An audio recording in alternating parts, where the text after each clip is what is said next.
Hello again. Welcome to the Marc Oslar Retirement Experience. My name is Randy Cook. I'm here each week with Marc Oslar as we talk through some of the issues of retirement. I'll bet you're probably wondering how this thing is all going to work out for you. You've been saving all these years, and it's in a 401k, or it's in an IRA, or it's in a Roth, and then you say, okay, so how does that become a paycheck? How is this going to work out for me in retirement, and what do I have to watch out for? That market kind of scares me. There's a lot of questions, and we want to get your questions answered. And that's why we have this show. Marc, how are you doing today? I'm great, Randy. I hope you are as well. Mm-hmm. Absolutely. And we're going to dive right in here today because we're going to start by talking about the stock market today a little bit because, Marc, over the last, it's probably been 2 years, maybe even longer, that all anybody has talked about is the Mag 7. These 7 stocks, for the most part tech stocks, have been holding up the market. But that is beginning to change. This is Stephen Parker. He's on CNBC, and he said, actually, this is a good thing for the stock market. The conversation that we were having back in December was this is all about the Mag 7 and the hyperscalers. And then look what's happened this year. The Mag 7 is down and the market continues to move higher. Well, it's all about the tech sector. And then we saw disruption in the software space. And now we're seeing a big pullback in semiconductors. And yet through all of that, the market is near all-time highs because we are seeing a broadening. Earnings are continuing to deliver. A lot of that is tech, but you look at industrials, utilities, financials. This is a broader story. And that I think is really healthy. All right, Marc, there's plenty of stories out there that talk about how the market is, going to turn negative.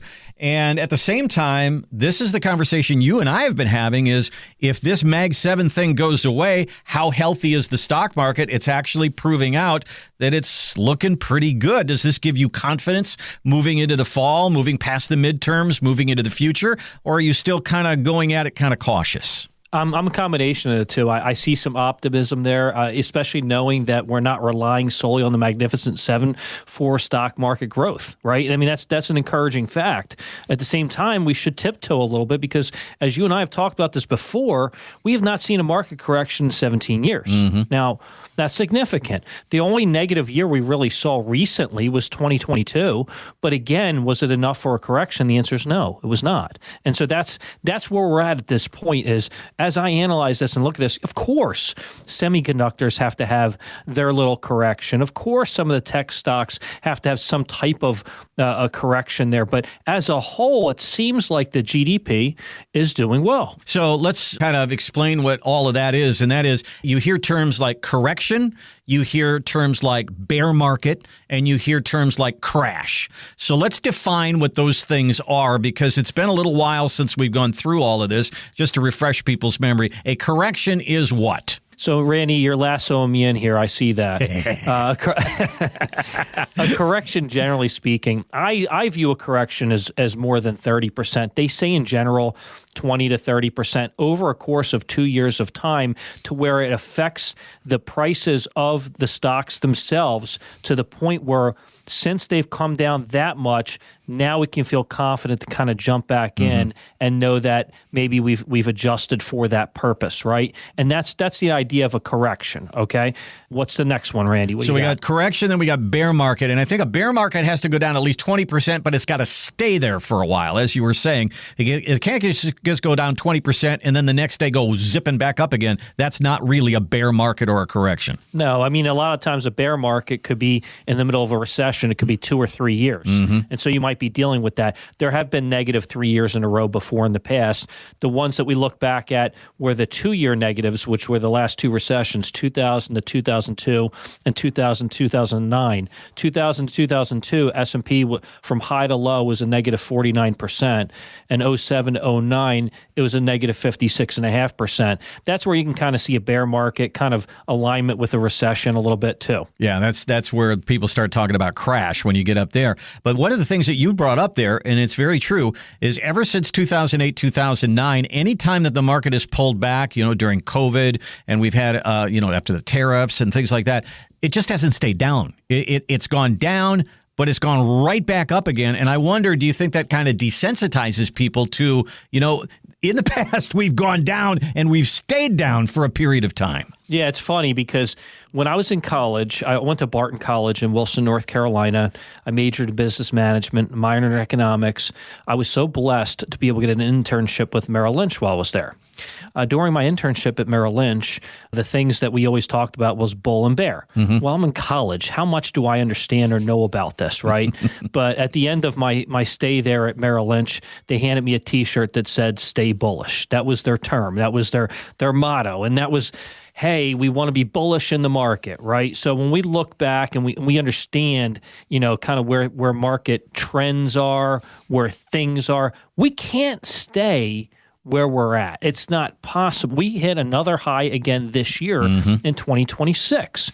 And we have pulled back a little bit since, but at the same time, the question is, how do you continuously go year after year? You set history, 100-year history in 2025, right? I mean, if we keep looking at this and understanding this, and the objective is, do you just need to be all in the market? And Randy, retirement planning is not about being just all in the market, wealth management, and pulling from the growth. And the thing that I find that people say, if I sat down with a financial advisor, I don't know what to ask. It's kind of like going to the doctor's office. It's like the information's coming to me. I'm trying to, digest all of this. But one of the things that I'll say to people is start every question with what if. What if the market goes down? What if taxes go up? What if they cut my Social Security? What if this happens? And Mark, if you got the what ifs taken care of, you got to kind of walk out the door feeling a little bit more confident. I couldn't agree more. That's why we stand by that acronym, Preservation, Income, and Growth, or also known as PIG, right? We want to preserve what you worked your whole life for with regards to making sure we have taxes and inflation prepared for income tools. If we do that through preservation tactics with your income, then we can grow everything else sensibly. Then you don't worry about the market correction with the money you have sitting there. And that's the objective. That's my opinion is let's do that for you and get you in a position so you don't have to worry about what's going to happen after this 17-year bull market run. Stay bullish, right? There you go. All right. Well, let's get the what ifs taken care of in your life. You've got a lot of questions about retirement. Let's get them answered. Here's the number and here's the website. This is a no cost, no obligation meeting. It's just basically let's get a date on a calendar and let's start talking through your retirement. And if there's some gaps in there that you find that you need to fill, let's sit down and talk about how that takes place. Here's the number. Here's the website, moretoretire.com. Just spell it right out.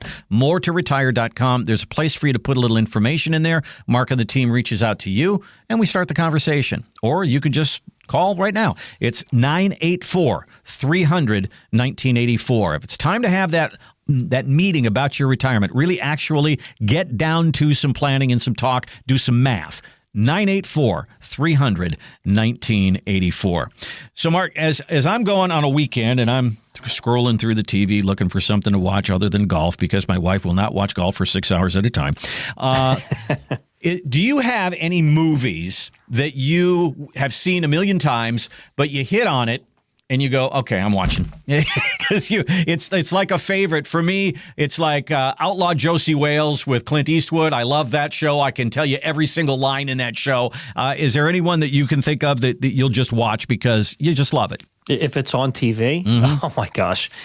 I could go through a list of them. One of my favorites for comedy purposes is There's Something About Mary. Okay. Yeah, okay. There's some classic stuff in that, that's for sure. That movie can make me laugh. If I'm going mobster, of course, I used to love Godfather 1 and 2 and Goodfellas. Those are some classic movies. Right. The Departed is a little dark horse there too as well. Gotcha. And then from childhood, I'd say if I ever just see it on TV, I keep it on, is Goonies. That's a classic right there. I love Goonies, right? But there's a lot of great movies out there. And if you ask me for my all-time favorite movie from childhood, it would probably be Raiders of the Lost Ark. There it is. I was just going to bring it up because that's another one, either the Raiders movies or there's some other ones too that I'm just going to watch it through the end. And in Indiana Jones, you remember where he looked and he goes, snakes. Why did it have to be snakes? That was his big fear in life. And so one of the things that we talk about on this show is the fears in retirement. And one of the things they talk about is if you have a fear, you got to face your fear. So Over 50% of retirees go in feeling they're afraid they're going to run out of money. That's their big fear. So facing your fear, what would that be like if we sit down in the office and I mean, I know you're probably not going to look at somebody and go, got to face your fears, but how do you deal with the fear of running out of money? That's an interesting just conversation that I have with folks that happens organically. Okay. I was talking to a gentleman the other day, and we were discussing what he felt like his needs were going to be net income-wise in retirement. And so we looked at a lot of different factors. I mean, he has some rental property. He's going to be turning on Social Security. I said, hey, do you think we should just go ahead and adjust for 28% reduction of Social Security just in case they don't fix the trust fund? Because, if they don't fix it, their plan is to reduce it by 7% per year for up to 28% starting in year 2032. So these are the conversations we have. And then we understand, okay, if you've got a situation where, let's say, where's the income going to come from? Well, we have assets. And then if you have a certain amount of assets, do we want to put preservation tools in place like a lifetime income rider through an annuity? So with an annuity, they call these lifetime income riders because they're deferred annuities. They're not immediate, meaning you invested them and they have usually indexes attached to them that can give you some returns. And then you use this rider feature that will pay you monthly or whatever systematic payment you want when you turn it on.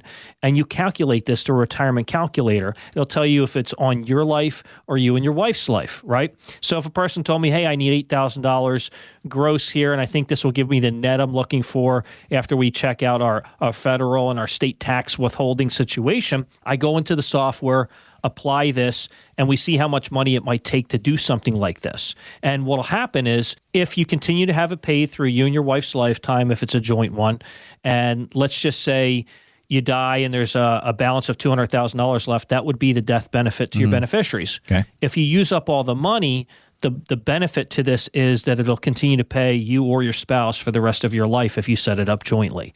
And in a case like the one I'm talking about, these are the types of things we were looking at. Now, I don't always look at lifetime income riders because it's not always necessary. Sometimes we have enough assets to affect it with some other tools, maybe through annuities, and sometimes even structured notes. And I've talked about structured notes before. They can be complex, just like annuities, but that's a little bit different too. And we'll get into that. Those are probability. Those aren't ones where for sure it's full-on preservation. I said just a minute ago, one of the questions that you could ask over and over and over again in a meeting with Mark is, what if? What if this happens? What if that happens? Am I okay if this happens? Well, the next question you could ask is, as Mark gives you those answers, then just look him in the face and say, prove it.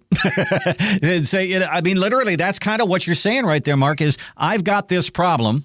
And then you show them the math and how we can fix it. And they say, okay, prove it to me. Prove me that this works. Prove that I'm going to have that $8,000 a month. And that is non-negotiable. That's coming in no matter what. And that is the kind of thing that will give you some confidence in retirement. Let's have that meeting. Let's sit down. It is no cost or obligation. Let's figure out how you get paid in retirement. Here's the number. Here's the website. MoreToRetire.com.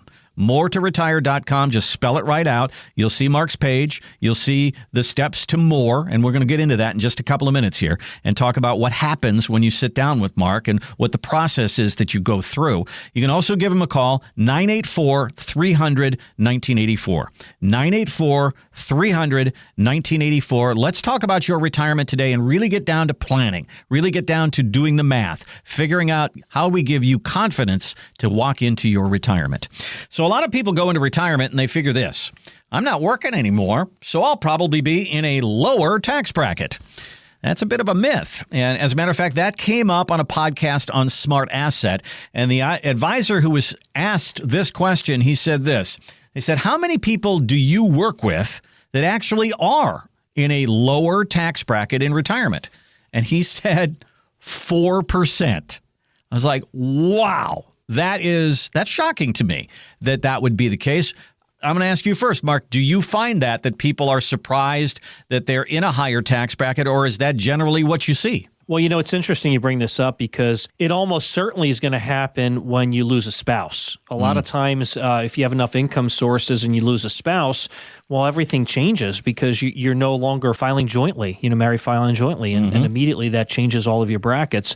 These are all the things that we have to take into account and prepare for. And so our objective is to prepare for this with you. And that's, if you ask me on a general rule of thumb, do I think I see more of my clients in a higher income tax bracket than lower in retirement?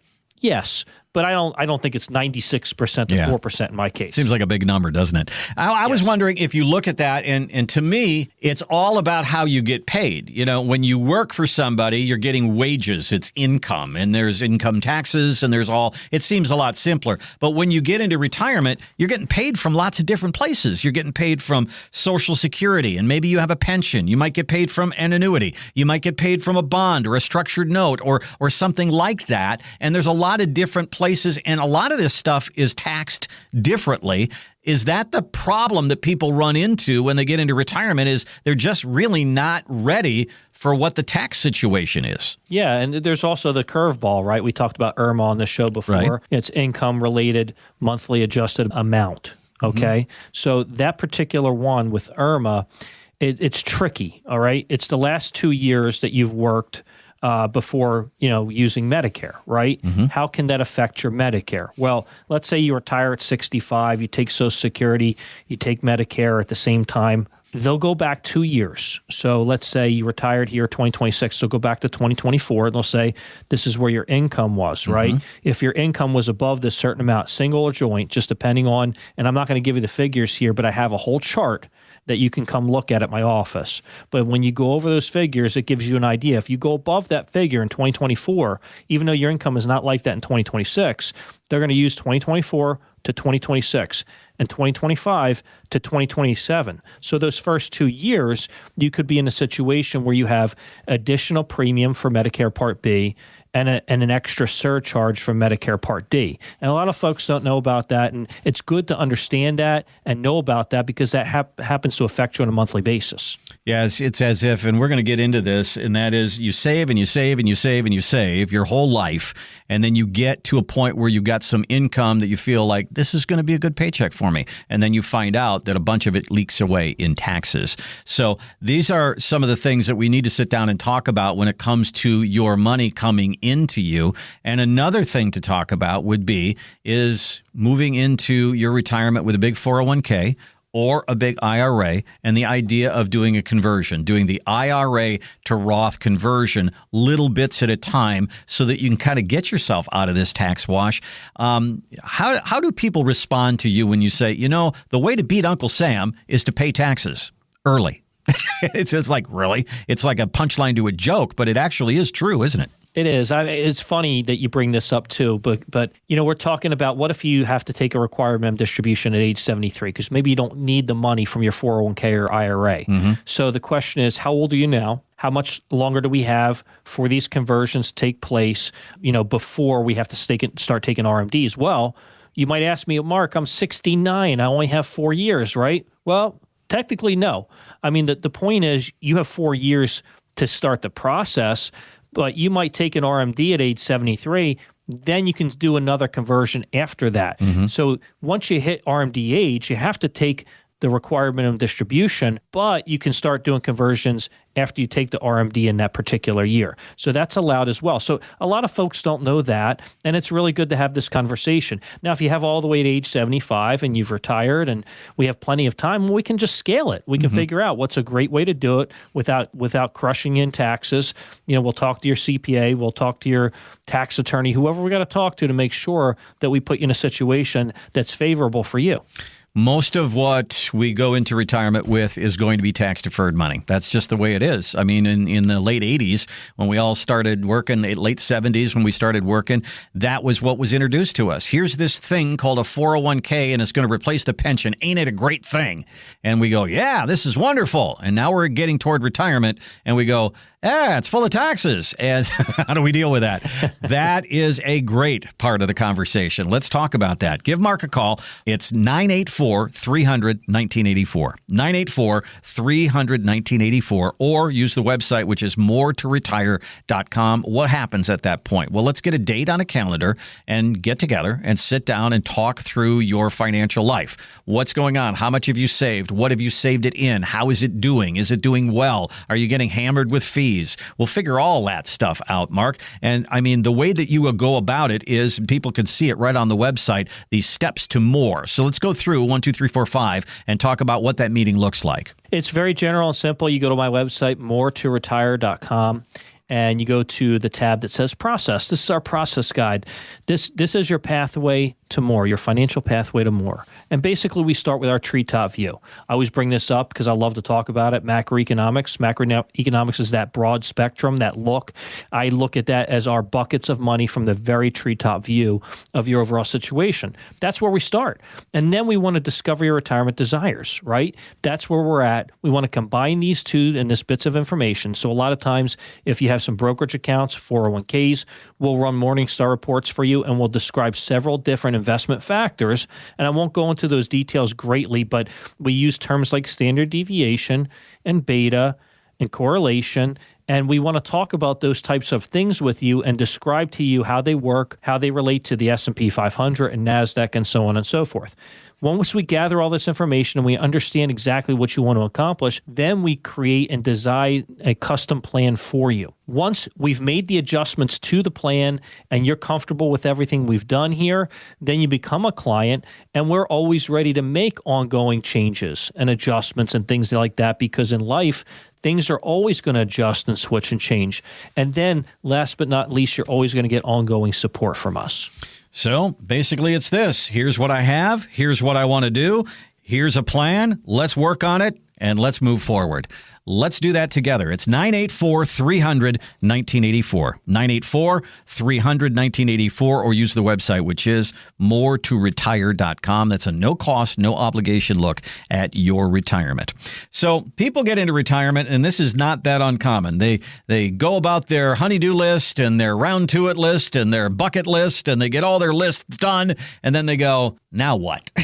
There's a little bit of now what when it comes to your first couple of years in retirement. So what some people will do is they'll retire, they'll take their Social Security, they'll take their Medicare, they'll go on their way for a couple of years, and then something pops up. Somebody has a part-time job for 2 days a week or 3 days a week, and they say, you know what, I got some time. That might be good for me to get out there and see some people. But that can be a bit of a tax problem, because now you're taking Social Security and you're working. And there are some limitations there as far as how much you can make in income. So what do we have to watch out for, Mark, if somebody looks at you and says, you know what, I'm going to go back to work part-time? Do you look at them and say, don't make more than $15,000 or something like that? Or what do we say? Is that a big deal or is it not a big deal? So let's just say, for example, you started taking Social Security at age 62, okay, right? Or you started taking Social Security at age 65, but you didn't take it at your age full, which might have been age 67. Mm-hmm. Well, anything up to that point, if you're going to take Social Security that early and you're going to go out and you're going to go get a job and you're going to have income, then you're going to be limited. Mm-hmm. Limited to what? Well, you have to make sure you don't go above each and every year of the limitations of the Social Security provision that says they're going to penalize you if you go above that certain income amount, which means you're only going to get a certain percentage of Social Security at that point. So they're going to cut back on you. And that's what you want to watch for. That's a big deal. It's very important to consult your accountant to go over those things, because before you do that, you need to know the facts. Now, if you're already retired, you're 67 and you're 70, you're taking Social Security. I had this conversation with a client the other day because she lost her husband. She's like, you know what? I do want to go back to work. I want to do some stuff. I need to get out of this house and do these things. Volunteering is helping, but I want to go back to work too. Okay, you're 70. You're about to be 71 years old. What do you have to watch out for? Well, one of the advantages we had recently was the One Big Beautiful Bill Act, right? That, it sort of gave us some deductions for Social Security to the point where most Americans are not paying taxes and Social Security. Well, now she lost her husband. right? This will be her last year for filing jointly on her taxes. Next year, she'll be filing not jointly. She'll be single or head of household, however you want to go about it. I'm not an accountant, so I'm not going to get into it. What I will say, it's lower factors. Now, when you look at that, you look at the brackets, and she gets a job. If she works too much, her Social Security could be taxable, and that's another conversation to have. And she actually asked me about that the other day. I said, well, we need to look at the provisions, understand it, talk to your accountant, make sure that you're making a wise decision for yourself. Yeah, you hear these things of, for every $2 you make, one goes back. That doesn't sound like a good idea. Is it worth it to work? Or can you work your way around this? And there are some kind of razor thin kind of places that you have to look at as far as income levels are concerned. It's something certainly to talk to Marc about and make it a part of your retirement plan. Give Marc a call. Let's talk through all of your questions about retirement. 984-300-1984. 984-300-1984, or use the website, which is more2retire.com. Just spell it right out. Let's get a date on a calendar and start talking about your retirement. Get it some reality to it. Actually do some math on it. All right, we're going to take a break. When we come back, you've heard of the KISS rule. Keep it simple, stupid. Well, the people at Stanford did a study, and they took a look at 300 different retirement income plans. And they said, we're going to boil this down to the simplest three things. So I'm going to give you those three things, and we're going to see what Marc thinks about them. Coming up next on the Marc Oslar Retirement Experience.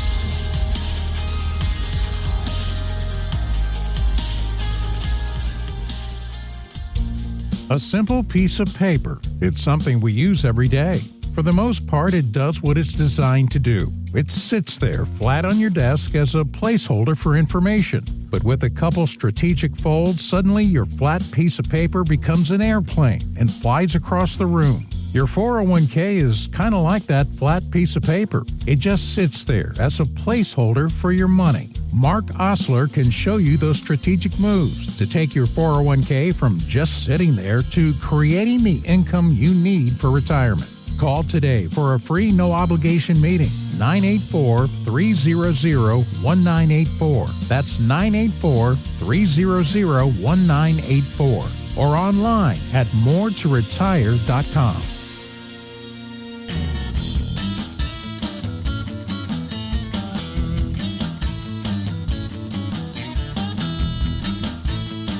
Welcome back to the Marc Oslar Retirement Experience. Online, it is more2retire.com. If you're getting close, if you're starting to see some friends retire, if you're wondering how this is all going to work out for you, why worry about it? Why wonder about it? Let's get some numbers for you. Let's actually do some planning for you.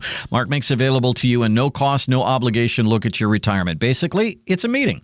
984-300-1984. Let's get your questions out on the table and talk about your retirement. 984-300-1984 or more2retire.com.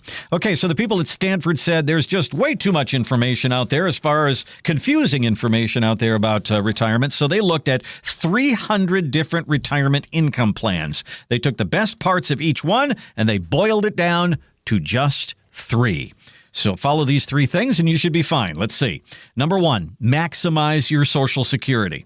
Number two, pay close attention here. Invest your retirement savings in a low-cost stock index fund.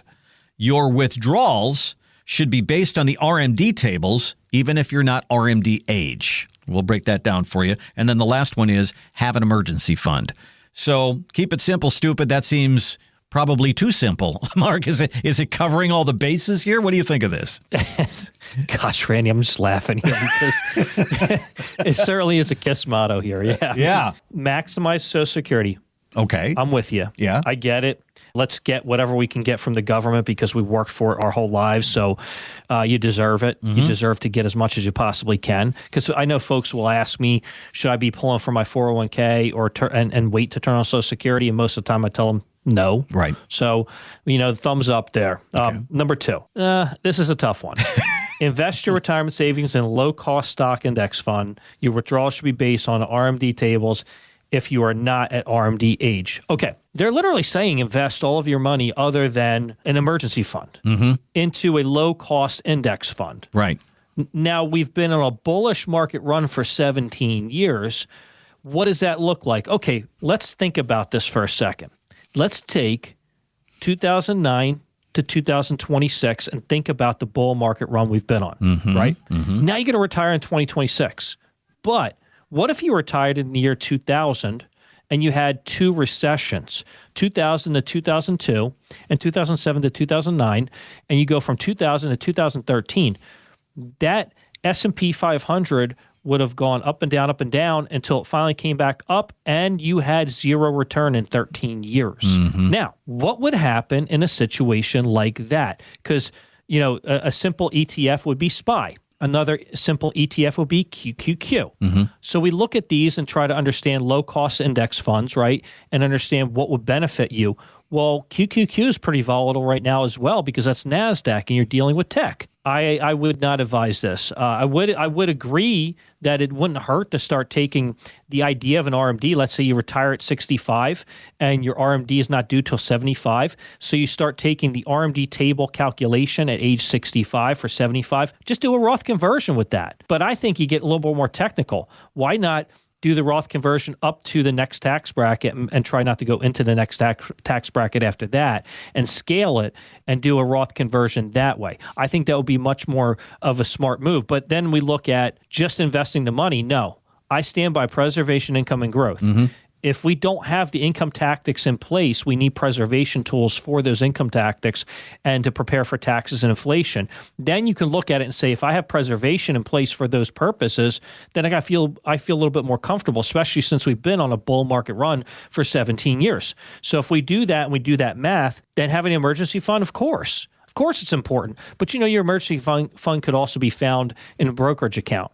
We could take the growth portion of the money we don't need for taxes, inflation, and income, and we could grow it in the market. And we could also use structured notes. A structured note is when you let a big bank borrow your money and they tell you certain parameters of how the indexes work, of how you might get a return. And then at the same time, they might give you something like a buffer. A buffer would be where they'll take the first 20% loss. So if it went down by 25%, you would lose 5%. It'd take a barrier, which is 30%. If it went down by 25%, you wouldn't lose anything. If it went down by 35% and broke the barrier, you go down by 35%. But they are showing you preservation for up to 20 and 30%, which you might not have, especially in a regular index. So again, looking for certain barriers, buffers, some preservation tools in retirement. If we do all those things and we do Roth conversions to the levels that we're comfortable with, I think that's a lot more sensible. Looking at annuities preservation tactics are very effective as well. So again, just stand by one thing in particular: preservation, income, and growth. No, I would not just put it in a low-cost index fund when we've been on a 17-year tear in the market. Yeah, I think that anytime you see one of these lists right here, use Mark's pig metaphor here: preservation, income, and growth. As you look at these lists, as they say, here's what you need to do in retirement, test it against, does this have preservation? Am I going to be protected when that market goes up and down? Or if it bottoms out, where's my guardrails? Where's my moat around my castle? What's going to happen to me?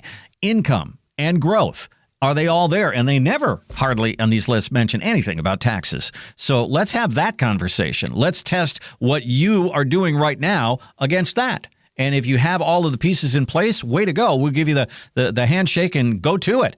But if there's some gaps there, wouldn't you want to know right now?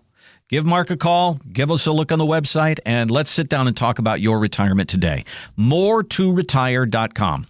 MoreToRetire.com is the website. You'll see the pathway to more that Mark talks about all the time. And if you want to just give him a call and say, hey, let's get a date on a calendar, 984-300-1984. 984-300-1984. So if I were to ask you, where is the cost of living out of sight in this country? I bet you'd probably say New York or L.A. You might say Honolulu or something like that. Well, you might be shocked to find out that the cost of living in Miami and Fort Lauderdale and Palm Beach, where everybody's retiring down in Florida, is now 5% higher than New York. Wow. It's just shocking to me. So what's happening is people go down to Florida and they're finding that insurance premiums and HOA fees and utility bills and the community assessments and all this stuff that goes along with living in Florida is kind of negating that perk that they have no state income tax. So I wanted to ask you about that, Mark. And it's not just people that move to Florida. Do you have clients that will come in and say, gosh, Mark, it's more expensive out there than I thought it was. We thought we could do this on $6,000-$7,000 a month, and now I'm finding that it's going to be $8,000, it's going to be $9,000, and now we have to sit down and we have to crunch some numbers again. Are you finding that because everybody's screaming about inflation, or are people just kind of cutting back and getting by and figuring it out? This just kind of reminds me of like a Seinfeld episode. Let's go back like 30 years. All right, we'll look back at Seinfeld. Jerry Seinfeld's parents moved down to Florida to retire from New York. And in one of the same episodes, very similar, they've been down for a little bit, and now George Costanza's parents are thinking about moving down. And when the Seinfelds don't want them to move down at the same time, they're totally happy in Del Boca Vista, and they're enjoying their retirement because it's cheaper in Florida and there's no state income tax, right? Well, those times are over, okay? So many people have moved to Florida because of no state income tax, and just I would say sometimes even politically it could be motivated as well in that way too. So people will do that. Well, people are doing the same thing in North Carolina where I'm at too. And I'm seeing it from New York, from California. They're like, oh my gosh, I can buy $1 million house in North Carolina, and they're coming over from Southern California. So when you look at this and understand and affect and try to see what your income, your taxes, inflation, all of these measures, well, we need to calculate all this stuff ahead of time. Yeah. Are you calculating the HOA dues? Are you calculating what it's going to be like when you move from one area to another? Have you checked on the grocery stores, the bills, the area, just all the demographics of what you'll be facing? Every bit of it's important. And seeing that in South Florida, I'm not shocked. I go down to Miami a couple of times a year. I usually enjoy a Miami Hurricane football game because I do love them in college football, and I enjoy going to watch them, and they actually are finally good again. But yes, we spend quite a bit of money when we go down there because things are a little bit more expensive down there. And I think that people, there's actually a movement right now in Florida, I don't know if it's going to get through, that they're trying to eliminate property taxes in Florida because they found that there's some other ways that they can probably get that money, and there's a lot of maneuvering going on right now politically. So they're trying to help the people in Florida right now. But in many ways, this is something that people come up against. They get into retirement thinking, oh, I won't need as much money. I'm not going to work every day. I don't have to buy the clothes I used to. I'm not going out to lunch like I used to. And then they find that there's expenses that kind of counteract that, and they're all new expenses, because like they say, every day is Saturday in retirement. So as you sit down and build your retirement budget, your retirement income, what you need to spend in retirement, Mark talks about how step number 4 is making adjustments to the plan, and step number 5 is ongoing support. And Mark, this is exactly what we're talking about, isn't it? That's right in our wheelhouse. This is what we live to do this, okay? We enjoy helping you retire and helping you stay retired in a comfortable place. This is our objective. Our objective is for you to talk to us about this. If you retired on $500,000, $700,000, or $900,000 and you need to make this money last, or you want to leave a legacy, or you want to make sure you have enough income, or you want to make sure that taxes, inflation, cost of living are not going to knock you out of the park ever since 2022. Well, it's a conversation that's necessary and important to have, and we have these ongoing conversations and support. It's not like you come in here and it's a one-time fix, set it and forget it. That's not how we operate. This is a relationship, and we do this over time, and we affect your life in a positive way. That's our objective. That's what we do here at Marc Oslar Retirement Experience. Give Mark a call, and let's start on your retirement today. Let's talk about all of your questions and get them all out on the table. The what-if questions. What if this happens? What if the market goes down? What if we get into a recession? Is my income there? Where is it coming from? Am I going to run into a tax problem? What do I do about Social Security and Medicare? There's a lot. And I just, rattled off 5 or 6 of them, and I'll bet you have a whole lot more. Let's get your questions answered. Here's the number and here's the website, 984 984-300-1984. 984-300-1984. Get a date on a calendar, and let's talk through your retirement. No cost or obligation to this meeting. It's really just getting to know Mark, getting the questions out on the table, and let's see what the fit is here. MoreToRetire.com is the website, MoreToRetire.com, and you can start right there. There's a place for you to put a little information in there, and then Mark will reach out to you. All right, let's talk about this a little bit. The people at BlackRock have a study that says 3 in 4 retirees, 75% of people who go into retirement refuse to get into their principal. They want to live off growth in retirement. So I wanted to ask you about that. I mean, if you had $10 million, I guess that's okay. But if you don't, is it possible, Mark, and is it necessary to live off just your growth in retirement?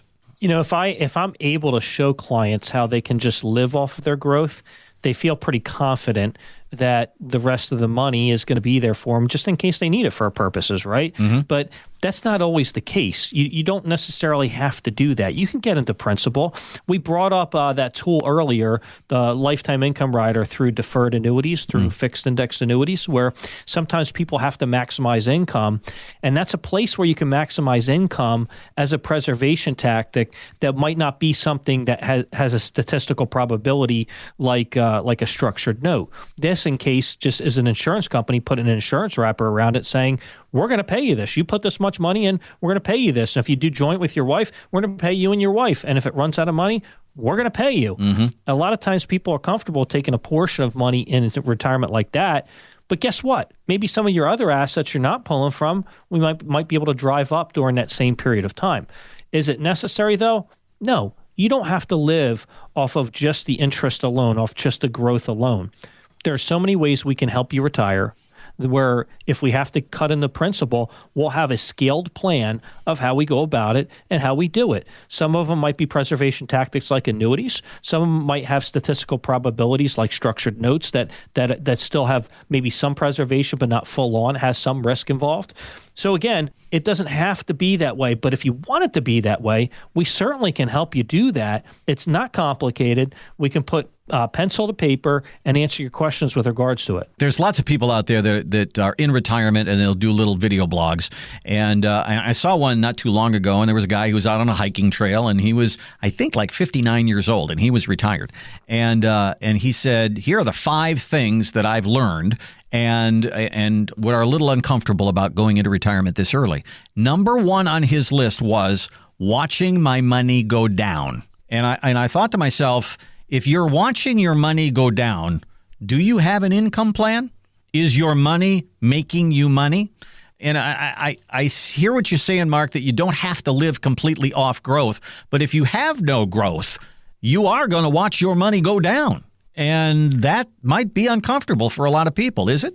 It can be. That's why. So there's several things out there that you could do where you don't have to have that concern. Mm-hmm. We've talked about fixed index annuities where it could be based on an index. It could have an income rider where it tells you what it's going to pay you no matter what happens. But if you're just solely in the market and we have not gone through the correction we're concerned with, and let's say the market drops and you're pulling from that money, yeah, you're getting that double whammy effect. You're getting it where you're pulling from the money while it's going down in value, and that can have a mental effect on people, and they might start wanting to look for preservation tactics for their income in retirement so they don't worry about what happens to their money. Because if you start thinking about only growth and pulling from that growth, that's not an income plan. Mm-hmm. I had a person come to me that was doing very well for themselves, and they had a decent size estate, and they didn't have an income plan. They were working with a group that really was solely thinking about growing the stock and then pulling from it, growing the stock and then pulling from it. Equities, they're great. That's our growth model. That's our preservation income and growth. That's our growth portion, all right? What we want is an income plan. And we can set up an income plan that has preservation tactics built in through annuities and structured notes that could be a much more enforceable idea for clients and income. And folks ask me about them all the time. There's several different things that we could do there.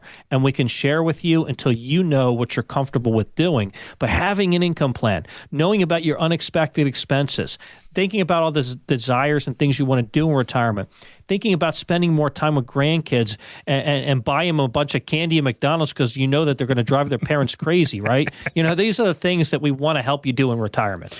One of the things I think is very interesting about the psychological part of retirement is, and we talked a little bit about this last week when we talked about people who won't spend their money. They get into that mindset of I've been saving, and they can't get into the mindset of go out and spend that money. People look at things like Social Security, a pension, an annuity as this is my money to spend.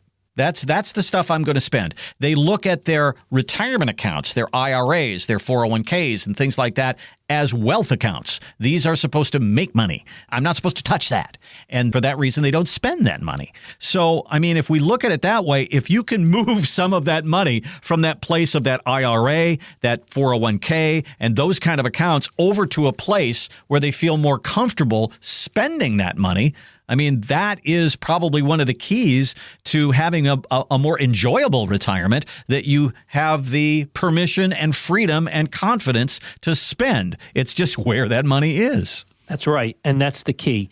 Where's the money at? And what are you trying to do with that money? And how is it going to get you in a place of comfortability in retirement? Well, let us help you.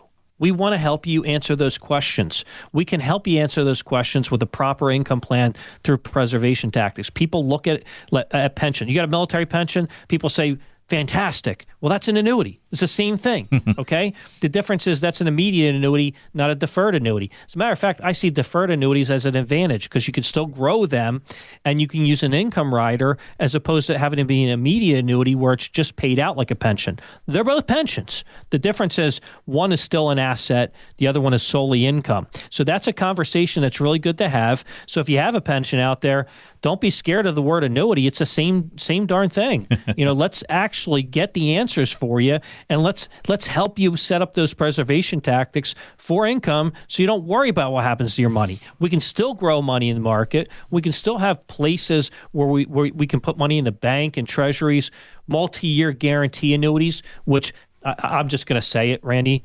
They are certainly showing higher percentage returns than CDs out there. So again, come with questions. Come see me at my office, 919 Kildare Farm Road. You're not going to get a better address than that because that's our area code. So come on in near the corner of Kildare Farm, Maynard Road. Set up an appointment with me on my website, moretoretire.com.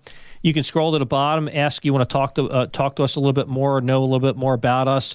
We'll get an email. We'll reply to you. But yeah, I want to meet you, talk to you about your financial future. The number again is 984-300-1984. 984-300-1984, or again, moretoretire.com. Okay, to wrap things up today, I thought this was kind of interesting. Michelle Gass is the CEO for Levi's Jeans. Big company, obviously. And she was on NBC recently, and she talked about how she keeps her life and her business on track. I try to be pretty disciplined. I like to be a planner, but also make room for those spontaneous moments. One of the metaphors that we've embraced in the company is the telescope microscope, that you always have to be looking through the telescope, being clear on your long-range goals, but also tend to, as a retailer, what's happening right here and now in the microscope. So I actually have a little telescope microscope thing on my desk that reminds me to remember that you're constantly toggling between the microscope and telescope. Interesting. And I think that absolutely has some validity in the retirement planning area. So let me ask you this. As you sit down with someone for the first time, what is the focus of the microscope, those day-to-day things that we've got to make sure we figure out? And what is the telescope? What are we looking through there to kind of go looking long range down your retirement journey? I love it. This kind of encapsulates what we do. I really enjoy this, just hearing what she had to say about retirement aspects with telescope and microscope. And getting in the microscope is understanding what we need to help you with right away. Like, what do we need to be prepared for now for retirement, or 5 or 10 years whenever you retire, or 20 years when you retire? Let's get it in the microscope of understanding of what we're facing, because that's near. And telescope, if you are retiring later on, or let's just say you just want to do certain things in retirement, that's that's kind of like our future, our idea. Oh, you want to buy this property? Well, then we don't want to put too much money into this annuity because you want to make sure you have enough money on the sidelines. See, with annuities, they're fantastic preservation tools, but at the same time, they're not liquid. You want to have stuff in liquid places for buying real estate, for emergency purposes, and that's really important. So understanding our expenses, our unexpected expenses, what Social Security looks like. Is Social Security Trust Fund going to be exhausted? Should we just reduce it by 28% to calculate for those purposes? Do you have a pension? What are the unexpected expenses in life going to be like? What are the trips you want to take now in the next 5 years? Do you need to buy a car anytime in the near future? How do we go about if we need to borrow from a property to do something else with this money? Every one of these things come up in the microscope, and in the telescope, the things that are a little bit further out. And we want to prepare and put the two together and have an organic conversation about this on an annual basis. Yeah, it seems like as the conversation unfolds, I always use that domino metaphor and say, first we're going to sit down and talk about investments and how I'm going to get paid. And then that domino clicks into, okay, what happens with taxes when I take that money? And then the next domino clicks and say, okay, what happens if I were to get sick and I have to have some kind of a long-term care or any kind of care? And then the next click and it goes, what if I'm not here anymore? What happens to my money? So there's some short-term things we look at. There's some long-term things we look at. The most important thing is we're looking at all of it. And let's sit down and have that conversation about your desires when it comes to retirement. What have you done? What do you want to do? Let's put it all together. Give Mark a call, 984-300-1984. 984-300-1984. It's a no-cost, no-obligation look at your retirement. Basically, it's a conversation. Let's get some of those questions off your chest, and let's get them answered for you. You can use the website as well, more2retire.com. That is all the time that we have this week. We hope you have a great weekend. Check the podcast if you kind of came in on the middle and you can hear the entire show. We'll be here next week. We hope you will be too on the Marc Oslar Retirement Experience. Insurance products are offered through the insurance business Marc Oslar Retirement Experience. Marc Oslar Retirement Experience is also an investment advisory practice that offers products and services through Impact Partnership Wealth LLC, a registered investment advisor. IPW does not offer insurance products. The insurance products offered by Marc Oslar Retirement Experience are not subject to investment advisor requirements. Investing involves risks, including the potential loss of principal. Any references to protection, safety, or lifetime income generally refer to fixed insurance products, never securities or investments. Insurance guarantees are backed by the financial strength and claims paying ability of the issuing carrier. This radio podcast is intended for informational purposes only. It is not intended to be used as the sole basis for financial decisions, nor should it be considered as advice designed to meet the particular needs of an individual situation. Marc Oslar Retirement Experience is not permitted to offer, and no statement made during the show shall constitute legal or tax advice. Our firm is not affiliated with or endorsed by the U.S. government or any governmental agency. The information and opinions contained herein are provided by third parties that have been obtained from sources believed to be reliable, but accuracy and completeness cannot be guaranteed by Marc Oslar Retirement Experience. Market Guard is a firm that provides investment signals as well as portfolio allocation recommendations for a wide variety of model portfolios. Market Guard does not offer advice or enter into fiduciary relationships. Please remember that converting an employer plan account to a Roth IRA is a taxable event. Increased taxable income from the Roth IRA conversion may have several consequences. Be sure to consult with a qualified tax advisor before making any decisions regarding your IRA.